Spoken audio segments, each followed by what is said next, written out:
ఒక చెట్టు, ఒక వృక్షం. ఈ యొక్క వృక్షంలో ఆకులు ఉన్నాయి. ఈ ఒక్కొక్క ఆకు పైన ఒక్కొక్క వాక్యం రాయబడింది. ఆ వాక్యాలు మీరు తీసుకోవాలి గ్రూపుల వైజ్గా తీసుకొని ఆ గ్రూపులు ఏంటంటే ఆ వాక్యం చదివి ఒక స్టోరీ అవుతుంది. అందరి కలిపి ఒక స్టోరీ అవుతుంది. ఆ స్టోరీని మీరు లైన్గా పెట్టాలి. లైన్ పెట్టిన తర్వాత చదివితే ఒక కథ వస్తుంది ఆ స్టోరీ. ఓకే, తీసుకొని నువ్వు ఒకటి తీసుకో,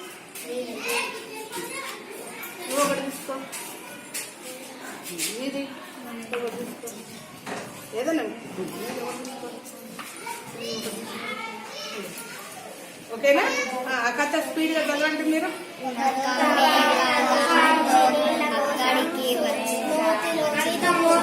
ఓకే, లోపలనే చదవాలి, బయటకు చదవచ్చు. ఫస్ట్ వాక్యం చదువు. ఒక మేక దాహంతో అక్కడికి వచ్చింది. నక్క మేకను మంచి నీళ్ళ కోసం నూతిలోకి దూకమని. నక్క మాటలు నమ్మి మేక నూతిలోకి దూకింది. నక్క మేకపై కాళ్ళు పెట్టి ఎగిరి పైకి చేరింది. నక్క మోసానికి మేక బలైపోయింది. మొట్టమొదటి వాక్యం ఇది ఎవరిది వచ్చింది? అది పెట్టండి ఫస్ట్.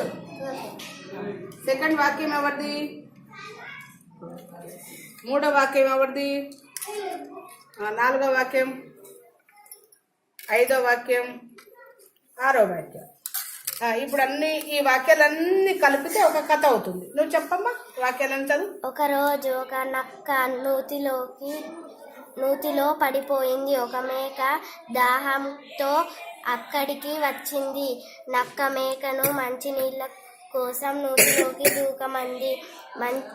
నక్క మాటలు నమ్మి మేక నూతిలోకి దూకింది.